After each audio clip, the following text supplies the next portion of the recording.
RS football ഫാമിന്റെ പുതിയ വീഡിയോയിലേക്ക് എല്ലാ മനുഷ്യർക്കും സ്വാഗതം. നമ്മൾ ഇന്ന് സംസാരിക്കാൻ പോകുന്നത് നാളെ നടക്കാൻ പോകുന്ന ക്ലബ് വേൾഡ് കപ്പിലെ വൻപന്മാരുടെ പോരാട്ടത്തെ കുറിച്ചാണ്.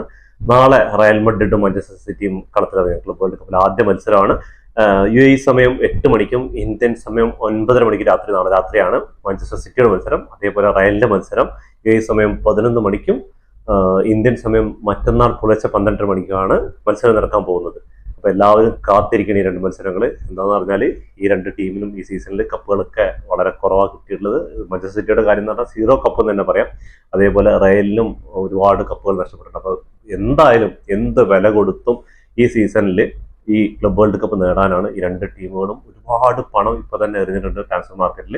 അപ്പോൾ അങ്ങനെ പുതിയ സൈനികളെ കൊണ്ട് വന്നിട്ടുള്ള ഒരു മത്സരത്തിലാണ് ഇവർ രണ്ട് ടീമുകൾ ഇറങ്ങുന്നത്. നമുക്ക് ഇതിന്റെ കൂടുതൽ വിശേഷങ്ങളിലേക്ക് ഒന്ന് കടന്നാലോ. നമുക്ക് മാഞ്ചസ്റ്റർ സിറ്റിയുടെ മത്സരത്തിലേക്ക് തന്നെ വരാം. മാഞ്ചസ്റ്റർ സിറ്റി വൈദാദ് കസബലാസ് എന്ന് പറയുന്ന മൊറോക്കൻ ക്ലബ്ബായിട്ടാണ്, ക്ലബ് റാങ്കിങ്ങിൽ 245 സ്ഥാനത്തുള്ള ക്ലബ്ബായിട്ടാണ് നാളത്തെ മത്സരം. എന്തായാലും സിറ്റിയെ സംബന്ധിച്ചിടത്തോളം നാളത്തെ കളി എന്തായാലും തൂക്കിയേ പറ്റും.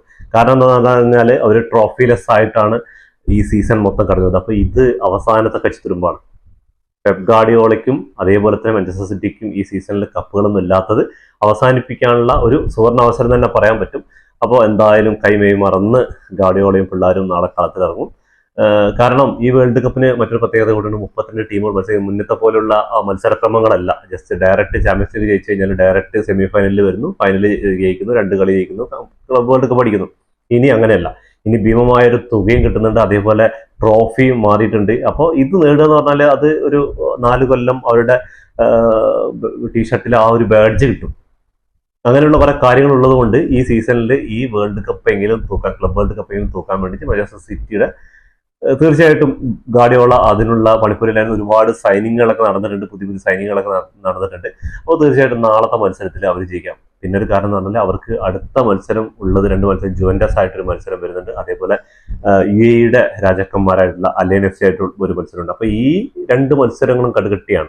അപ്പോൾ ഈ മത്സരത്തിൽ സിമ്പിളായിട്ട് ജയിച്ചിട്ട് 3 പോയിന്റ് കരസ്ഥമാക്കാൻ തന്നെയാണ് സിറ്റി നടത്തുള്ളൂ. സിറ്റിക്ക് കഴിഞ്ഞ സീസണിലൊക്കെ എന്ന് പറഞ്ഞാൽ ഒരുപാട് പ്രശ്നങ്ങൾ ഉണ്ടായിരുന്നു. ഇംഗ്ലീഷ് പ്രീമിയർ ലീഗിലൊക്കെ 5 കളികളിലൊക്കെ കണ്ടിന്യൂസ് ആയിട്ട് സിറ്റി തോറ്റിട്ടുണ്ട്. ഈ ഒരു ഗാർഡിയോളിന്റെ ഓൾ കരിയർ എടുത്ത് നോക്കിക്കഴിഞ്ഞാൽ ഈ കഴിഞ്ഞ സീസൺ പോലെ ഒരു സീസൺ ശരിക്കും ഉണ്ടായിട്ടുണ്ടാവില്ല. ഗാർഡിയോളിനെ ഫോളോ ചെയ്യുന്നവർക്ക് അറിയാൻ പറ്റും. ബയൺ മ്യൂണിക്കിലും ബാഴ്സലോണയിലും സിറ്റിയിൽ തന്നെ വന്ന് ചരിത്രങ്ങൾ തിരുത്തിയതാണ് ചങ്ങായി. ലീഗുകൾ വാരിക്കൂട്ടിയതിന് കണക്കില്ല. അതേപോലെ അവസാനം സിറ്റിയുടെ കിട്ടാക്കനയായ ചാമ്പ്യൻസ് ലീഗ് അടക്കം നേടിയിട്ട് 2023-24 കാലഘട്ടങ്ങളിൽ. അതേപോലെ ബാഴ്സലോണയ്ക്ക് ഒരു ട്രിപ്പിൾ അടിച്ചിട്ടുണ്ട്, ബയണിന് വേണ്ടിയിട്ട് ഒരുപാട് ട്രോഫികൾ നേടിയിട്ടുണ്ട്. അങ്ങനൊരു ചങ്ങായിക്ക് ഈ മാഞ്ചസ്റ്റർ സിറ്റിയിൽ കഴിഞ്ഞ സീസണിൽ അങ്ങനൊരു ദുരവസ്ഥയായിരുന്നു ഉണ്ടായിരുന്നത്. കാരണം 2-3 കാരണങ്ങളുണ്ടായാലും മെയിനായിട്ട് റോഡ്രിയുടെ പരിക്കിന്, റോഡ്രി നീണ്ടകാലത്തെ പരിക്കിന് ശേഷം നാളെ മത്സരത്തിൽ, ഇതിന് മുമ്പ് ഒരു മത്സരം കളിച്ചിട്ടുണ്ടായിരുന്നു അവസാന സമയത്ത്. പക്ഷെ ആളുടെ പരിക്ക് ഭയങ്കര കാര്യമായിട്ട് സിറ്റിനെ ബാധിച്ചു. കാരണം എന്താണെന്ന് പറഞ്ഞാൽ ഈ ചങ്ങായി സ്റ്റാർട്ടിങ്ങിൽ ഇറങ്ങിയ കളികളിലൊന്നും മാഞ്ചസ്റ്റർ സിറ്റി തോൽക്കേണ്ടി വന്നിട്ടില്ല. അത് ഒരു മെയിൻ എഫക്റ്റാണ്. അതേപോലെ ജൂലിയാൻ ആൽവാരസിനെ വിറ്റത്, അത്ലറ്റിക്കോ മഡ്രിഡിന് വിറ്റത്, എന്നും ഹാലൻഡിനെ പ്രതീക്ഷ നിൽക്കാൻ പറ്റില്ല. ഹാലൻഡിനും ഫോമൗട്ടും കാര്യങ്ങളൊക്കെ ഉണ്ടാവും. അപ്പോൾ ആൾക്ക് ഒരു കോമ്പറ്റേറ്റർ ആയിട്ട് ജൂലിയാൻ ആൽവാരസ് ഉണ്ടായിരുന്നെങ്കിൽ എന്ന് തോന്നിപ്പോയി. ജൂലിയാൻ ആൽവാരസ് അത്ലറ്റിക്കോ മഡ്രിഡിൽ പോയിട്ട് തീപ്പാറിയ കളി ഈ സീസണിൽ കളിച്ചുകൊണ്ടിരിക്കുന്നത്.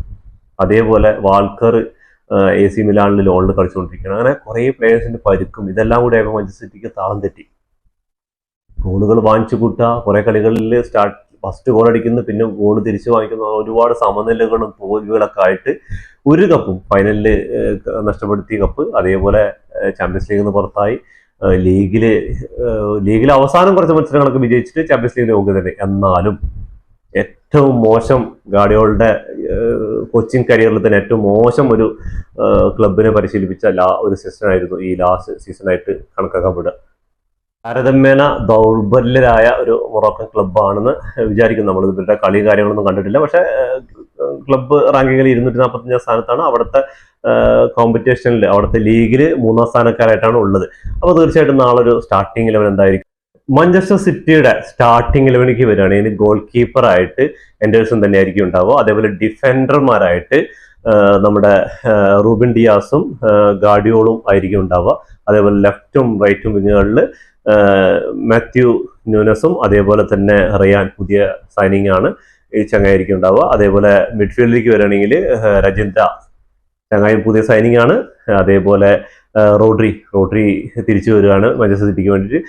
നമുക്ക് അറ്റാക്കിങ്ങിൽ നോക്കിയാൽ ബ്രൂണോ ഡിസിൽവ, അതേപോലെ തന്നെ ചെർക്കിയും പുതിയ സൈനിങ് ആണ്. അതേപോലെ ഒമർ, ഇവർ 3 പേരായിരിക്കും ഉണ്ടാവുക. സ്ട്രൈക്കറായിട്ട് ഹാലൻഡ് തന്നെ ആയിരിക്കും. അപ്പോൾ 4-2-3-1 എന്ന ഫോർമാറ്റിൽ തന്നെ ആയിരിക്കും മാഞ്ചസ്റ്റർ സിറ്റി കളിക്കുക. നാളത്തെ കളി ജയിച്ചു കഴിഞ്ഞാൽ പിന്നെ ജുവന്റസും അലൈൻ FC ആണ്. അപ്പോൾ അത് രണ്ടും നല്ല കടുത്ത മത്സരങ്ങളായിരിക്കും. അപ്പോൾ എന്തായാലും നാളത്തെ മത്സരങ്ങൾ ജയിക്കാൻ തന്നെയായിരിക്കും മിക്കവാറും തോന്നുന്നത്. നിങ്ങളുടെ അഭിപ്രായങ്ങളൊന്ന് കമന്റ് ബോക്സിൽ രേഖപ്പെടുത്തുക. അതേപോലെ തന്നെ അടുത്ത ഒരു മത്സരം നടക്കാൻ പോകുന്നത് റയൽ മഡ്രിഡാണ്. റയൽ മഡ്രിഡും അൽ ഹിലാലും. സൗദിയിലെ രാജാക്കന്മാരാന്ന് പറയാം. ലീഗിൽ 2ാം സ്ഥാനക്കാരായിട്ടാണ്. ഒരുപാട് യൂറോപ്യൻ പ്ലേയേഴ്സ് അതിൽ കളിക്കുന്നുണ്ട്. സൗദി ലീഗിൽ 2ാം സ്ഥാനക്കാരായിട്ട് അൽ ഹിലാൽ ഈ പ്രാവശ്യം സീസൺ അവസാനിച്ചിരിക്കുന്നത്. അപ്പോൾ തീർച്ചയായിട്ടും റയൽ മഡ്രിഡിന് ഒരു വെല്ലുവിളി ഉയർത്താൻ പറ്റുമോ ഇല്ലയെന്ന് നാളെ കണ്ടറിയണം മത്സരങ്ങൾ. കാരണം റയൽ മഡ്രിഡ് പുതിയ ഭാവത്തിലും പുതിയ രൂപത്തിലും സാവി അലോൺസോന്റെ കീഴിൽ പുതിയ സൈനിങ്ങുകളും ഹുജിസണും അലക്സാണ്ടർ അർണോൾഡും ഒക്കെ ആയിട്ട് പുതിയ സൈനിങ്ങൊക്കെ ആയിട്ട് പുതിയൊരു റയൽ മഡ്രിഡ് ആയിരിക്കും നാളെ കളത്തിലിറങ്ങാൻ പോകുന്നത്. റയൽ മഡ്രിഡിനും കഴിഞ്ഞ സീസൺ നല്ലതൊന്നും ആയിരുന്നില്ല.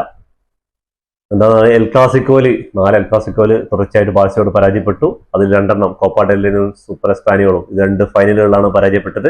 അതേപോലെ ലാ ലീഗിൽ 2 മത്സരങ്ങൾ പരാജയപ്പെടുത്തു.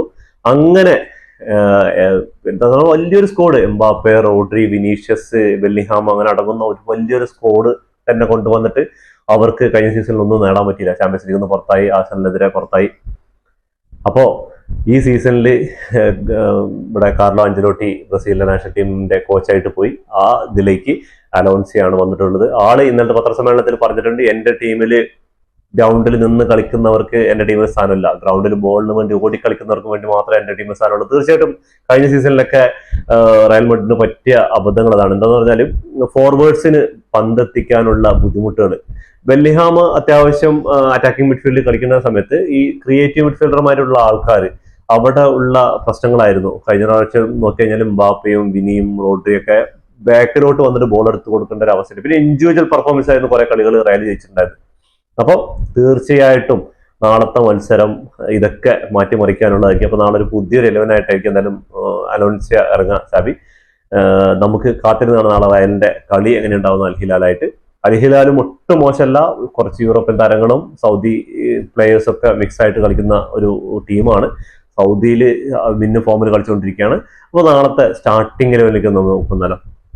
സാബി അലോൺസിന്റെ കീഴിൽ റയൽ മഡ്രിഡ് എന്തായാലും നല്ലൊരു പുതിയൊരു 11 ആയിട്ടായിരിക്കും നാളെ ഇറങ്ങാൻ പോകുന്നത്. നമുക്ക് ആ 11 നോക്കിയാൽ നമ്മുടെ ഒരു പ്രഡിക്ഷൻ, ഗോൾ കീപ്പറായിട്ട് കോർട്ടോസ് തന്നെ ആയിരിക്കും ഉണ്ടാവുക. അതേപോലെ ഡിഫൻഡറായിട്ട് അസൻസിയും ഹ്യൂജിസൺ ആയിരിക്കും സെന്റർ ഡിഫൻഡർമാരായിട്ട് ഉണ്ടാവുക. ലെഫ്റ്റും റൈറ്റും അലക്സാണ്ടർ ആർണോൾഡും അതേപോലെ ഫാൻ ഗ്രാസി ആയിരിക്കും ഉണ്ടാവുക.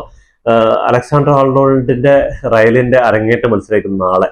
അതേപോലെ മിഡ്ഫീൽഡിലേക്ക് വരികയാണെങ്കിൽ വാൽവേർഡിയും ചോമിനിയും അതേപോലെ ബെല്ലിംഗ്ഹാം തന്നെ ആയിരിക്കും 3 പേരായിരിക്കും മിഡ്ഫീൽഡ് ഉണ്ട്. അറ്റാക്കിൽ നോക്കുകയാണെങ്കിൽ റോഡ്രി, വിനീഷ്യസ് ജൂനിയർ ആയിരിക്കും. സ്ട്രൈക്കറായിട്ട് എംബാപ്പയാണ്. എംബാപ്പയ്ക്ക് പനിയാണ്, നാളെ കളിക്കില്ല എന്നൊക്കെ റിപ്പോർട്ടുണ്ട്. പക്ഷെ നാളെ സ്റ്റാർട്ടിംഗ് 11 വന്നാൽ മാത്രമേ അറിയാൻ പറ്റുള്ളൂ എന്തായിരിക്കും അവസാനം. തീർച്ചയായിട്ടും ഇങ്ങനത്തെ ഒരു 11 തന്നെയായിരിക്കും. ഈ 11 അൽ ഹിലാലായിട്ട് എത്ര ഗോൾ റയൽ മഡ്രിഡ് ജയിക്കും എന്നുള്ളത് നിങ്ങളുടെ കമന്റ് ബോക്സിൽ രേഖപ്പെടുത്തുക. എന്താന്ന് പറഞ്ഞാൽ അറിയാലോ, പുതിയ കോച്ച്, പുതിയ താരങ്ങൾ. റയലിനെയും സിറ്റിയെ സംബന്ധിച്ചിടത്തോളം ഈ ഒരു കപ്പ് നേടുക എന്നുള്ളത് അവരുടെ അഭിമാനകരമാണ്. ഇത്രയും ഈ ഒരു സീസണിൽ ഉണ്ടായ നാണക്കേടുകളൊക്കെ മാറ്റാൻ വേണ്ടിയിട്ട് അവർക്ക് ഈ ഒരു കപ്പിലൂടെ സാധിച്ചാൽ അത്രയും നല്ല കാര്യം എന്ന് വിചാരിക്കുള്ളൂ. റയൽ ഫാൻസ് ആയിക്കോട്ടെ, മാഞ്ചസ്റ്റർ സിറ്റി ഫാനായിരുന്നാലും കാത്തിരിക്കുന്ന ഒരു കളിയാണിത്. അൽ ഹിലാല് നിസാറക്കാരല്ല എന്ന് പറയാൻ ഒരു കാരണം കൂടിയുണ്ട്. അൽ ഹിലാല് കഴിഞ്ഞ സീസണിൽ എന്തോ ആയിക്കോട്ടെ 2ാം സ്ഥാനത്തൊക്കെയാണ് സൗദി ലീഗിൽ അവസാനിച്ചതൊക്കെ. പക്ഷെ അവരുടെ കോച്ചായിട്ട് ഇപ്പോൾ സിമിയോൺ ഇൻസാഗിയാണ്. ഇന്റർ മിലാനെ ഫൈനൽ വരെ, ചാമ്പ്യൻസ് ലീഗ് ഫൈനൽ വരെ കഴിഞ്ഞ സീസണിൽ എത്തിച്ച കോച്ചാണ് അവരെ കോച്ച് ചെയ്യുന്നത് ഈ സീസണിൽ. അപ്പോൾ തീർച്ചയായിട്ടും അതൊന്ന് പേടിക്കേണ്ട കാര്യം തന്നെയാണ്. അതേപോലെ തന്നെ നമുക്ക് ഇവരുടെ സ്റ്റാർട്ടിംഗ് 11 നാളത്തെ ഒരു താരതമ്യേന ഒരു പ്രഡിക്ഷനാണ് ഈ സ്റ്റാർട്ടിംഗ് 11. അപ്പോൾ ഗോൾ കീപ്പറായിട്ട് നമ്മുടെ മൊറോക്കന്റെ ഗോൾ കീപ്പറായിട്ടുള്ള യാസിൻ എന്നായിരിക്കും ഗോൾ കീപ്പറായിട്ട് ഉണ്ടാവുക. നമുക്ക് ഡിഫൻഡിലേക്ക് വരികയാണെങ്കിൽ അലി, അതേപോലെ കുലിബല്ലി, അതേപോലെ തന്നെ തമ്പാക്കി, ഇവർ 3 പേരായിരിക്കും ഡിഫൻഡർമാരായിട്ട് ഉണ്ടാവുക. മിഡ്ഫീൽഡിൽ ഇവർ 5 പ്ലെയേഴ്സ് അടങ്ങുന്ന ഒരു മിഡ്ഫീൽഡാണ്. അതിൽ സലീം ഉണ്ട്, മിലാക്കോവിക് ഉണ്ട്, നവാസ് ഉണ്ട്, മുഹമ്മദ്, കാൻസലോ, ഇവർ 5 പേരായിരിക്കും. അറ്റാക്കിങ്ങിൽ മാൽക്കോയും മിട്രോവിക്കും, ഇവര് 2 പേരായിരിക്കും കളിക്കാൻ ചാൻസ്. ഇനി നാളത്തെ സ്റ്റാർട്ടിങ്ങിൽ വന്നാലേ അറിയുള്ളൂ ഏതൊക്കെ പ്ലെയേഴ്സാണ് ഉണ്ടാവുകയെന്ന്. അപ്പോൾ തീർച്ചയായിട്ടും ഒരു വാശിയേറിയ പോരാട്ടം തന്നെയായിരിക്കും നാളത്തെ മത്സരം കാണാം എല്ലാവരും. മാഞ്ചസ്റ്റർ സിറ്റി ആയാലും റയൽ മാഡ്രിഡ് ആയാലും എന്തായാലും ഈ ഒരു കപ്പ് നേടുക എന്നുള്ളത് അവരുടെ ഒരു അഭിമാന പോരാട്ടം. എന്ന് പറഞ്ഞാൽ ഈ സീസണിൽ അവർക്ക് പറ്റിയിട്ടുള്ള ഒരുപാട് തോൽവികളും അതേപോലെ ഒരുപാട് ട്രോഫികൾ നഷ്ടപ്പെട്ടതൊക്കെ ഉണ്ട്. അതൊക്കെ തിരിച്ചെടുക്കാനും അതേപോലെ അവരുടെ കാണികളുടെ മുന്നിൽ അവരുടെ ഫാൻസിന് മുമ്പിൽ തലയുയർത്തി നിൽക്കാനും വേണ്ടിയിട്ട് ഈ ക്ലബ് വേൾഡ് കപ്പ്, എന്താ പറയുക, മുൻപത്തെ പോലെ ക്ലബ് വേൾഡ് കപ്പ് അല്ലല്ലോ. ക്ലബ് വേൾഡ് കപ്പ് ഒരുപാട് ഫോർമേഷൻ വ്യത്യാസമുണ്ട്, പുതിയ ട്രോഫിയാണ്, അതേപോലെ ഒരുപാട് പണം കിട്ടുന്നുണ്ട്. ഒരുപാട് മില്യൺ കണക്കിന് പണമാണ് ഇതിൽ നിന്ന് വരുമാനം വരുന്നത്. അപ്പൊ തീർച്ചയായിട്ടും ഈ ഒരു ട്രോഫി നേടിയിട്ട് അതിനുള്ള പഴയ ഈ ഒരു സീസണിൽ പറ്റിയ അബദ്ധങ്ങൾക്കൊക്കെ തിരിച്ച് അതിനുവേണ്ടി രണ്ടുപേരും ഒരുപാട് പൈസ ഇപ്പൊ തന്നെ മുടക്കിയിട്ടുണ്ട്, പുതിയ സൈനികളൊക്കെ നടന്നിട്ടുണ്ട്. അപ്പൊ തീർച്ചയായിട്ടും നാളത്തെ മത്സരങ്ങളുടെ നിങ്ങളുടെ വിലയേറെ കമന്റ് രേഖപ്പെടുത്തുക. ആര് ജയിക്കും, എത്ര ഗോളിനെന്നുള്ളത്. ഈ വീഡിയോ ഇവിടെ അവസാനിക്കുന്നു. ഫുട്ബോൾ ലോകത്ത് പുതിയ വിശേഷങ്ങളുമായി വീണ്ടും കാണുന്നവരെ ഈ വീഡിയോ ഇഷ്ടപ്പെട്ടാൽ ലൈക്ക് ചെയ്യുക, ഷെയർ ചെയ്യുക, സബ്സ്ക്രൈബ് ചെയ്യുക. സബ്സ്ക്രൈബ് അടുത്തുള്ള ബെല്ലൈക്കൺ ഒന്ന് ക്ലിക്ക് ചെയ്യുക. ഞങ്ങളുടെ പുതിയ വീഡിയോ നോട്ടിഫിക്കേഷൻ ചെയ്ത്